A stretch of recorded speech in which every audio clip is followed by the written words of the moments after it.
Ultimate Spider-Man. I'm pretty sure most of us remember this show. In case you don't, it was the replacement series for Spectacular Spider-Man that Disney launched after they received partial ownership of the character. As you can guess, literally no one liked the show. There were two groups of people who didn't like the show, those who hated the change and those who didn't like how the show was handled. To start off with, let's look at what the show replaced: Spectacular Spider-Man. A fan favorite, which many people considered ahead of its time, which is pretty accurate assumption considering how this show had a good plot, likable main characters, likable antagonists, and a good amount of plot twists. It even had an amazing intro. So how did an incredible series get replaced by this?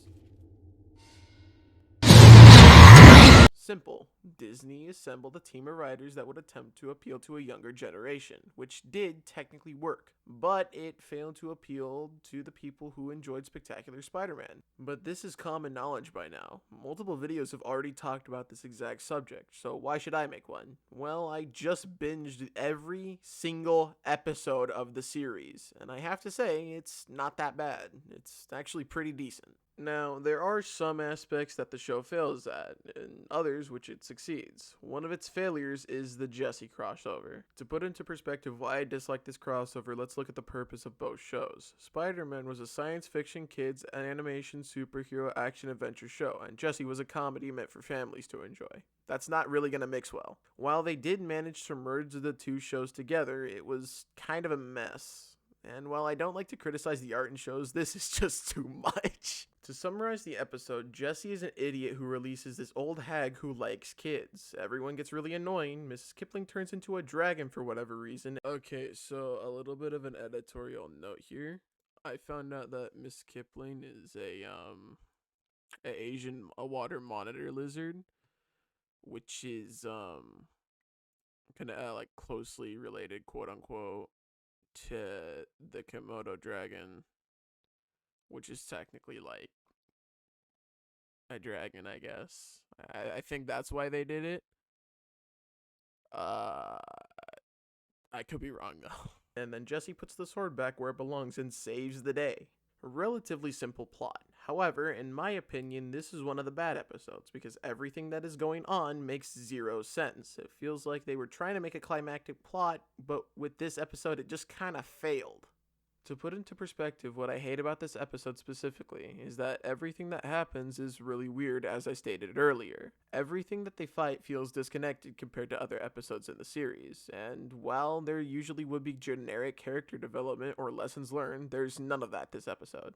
Overall, this episode is fine, but it feels very off-putting from the rest of the series. Another thing that bugged me from the show was the concept of Agent Venom. In the show, normal Venom is actually pretty interesting. It's an unstoppable monster that is unable to be controlled.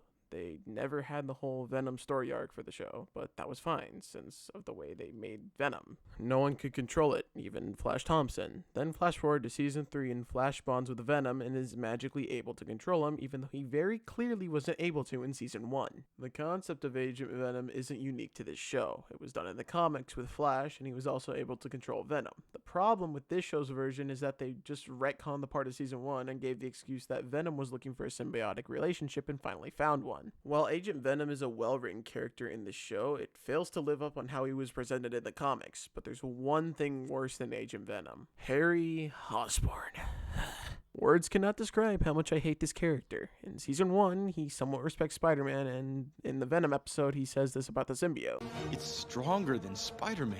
So then, like 3 episodes later, when he gets control of Venom, he becomes a Black Spider-Man knockoff. Not that there's anything wrong with that. What's important to note here is how Harry was actually a pretty competent superhero at this point in time. He's also acting like how someone of his age group would act. Then, in season 4, he becomes the Patrioteer, and he's still really good at beating the living shit, which is fine. But when he goes to infiltrate Hydra, he puts his hands up when held at gunpoint. When he's behind armor. When Spider-Man and Venom take out the guards, he dances like a little kid. And while I would get mad at him about his reaction to the anti-Venom, it's understandable. He has PTSD or something. Ultimate Spider-Woman. Not this one, but this one. I hate MJ in the show. swear. Do you have any idea how much I hate people who are like, oh my gosh, look at me, I'm so special, quirky, and I can record stuff in order to get backing on social media? And MJ fits this description perfectly. So with my already very strong hate for MJ, how do you think I reacted to this scene? Face it, Tiger. You just met the ultimate Spider-Woman. I hated it. You want to have a female spider-themed superhero? Cool, you've done that twice. But this time, it just feels so incredibly annoying.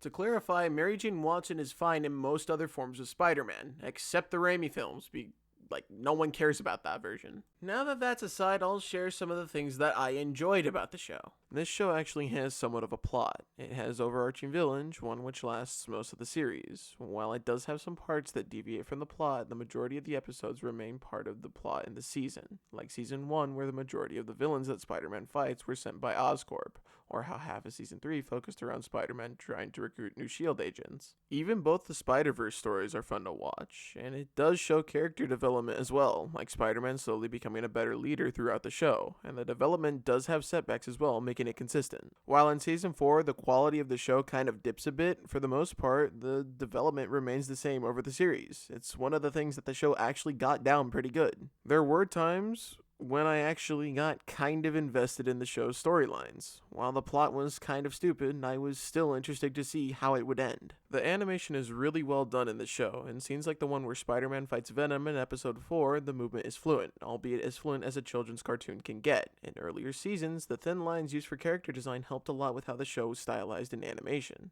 And while the art style did change a bit, the animation remained consistent throughout the show. As I mentioned earlier, the show has consistent character growth, but does it have likable characters? Yes, there are good characters. The show never strayed away from giving any of the main cast background episodes. Sometimes even the side characters got episodes as well. This is one of my favorite aspects of the series. It wasn't afraid to elaborate on other characters' lives, even the villains. The villains got redemption arcs as well. Granted, some of them were in single episodes like Otto Octavius, but it still happened. While the series was in full swing, the comic storyline Spider-Verse was made, and the TV Ultimate Spider-Man actually made an appearance in it. I mean, this isn't relevant to the video, but I thought it was interesting. Eventually, this series was cancelled, but that didn't stop them from giving it a finale where almost all the loose ends were tied. While it was obviously rushed, it was still able to give us a conclusion, while hinting that Peter was still going to face problems in the future, leaving a pretty satisfying ending behind. While many people may have not liked this show, I personally did. Call me biased because it's Spider-Man, but I think the show is actually pretty good. While there are many problems with it, it also has a lot of good things to offer. So if you ever have the spare time, go watch the series on Disney+. No, this video is not sponsored.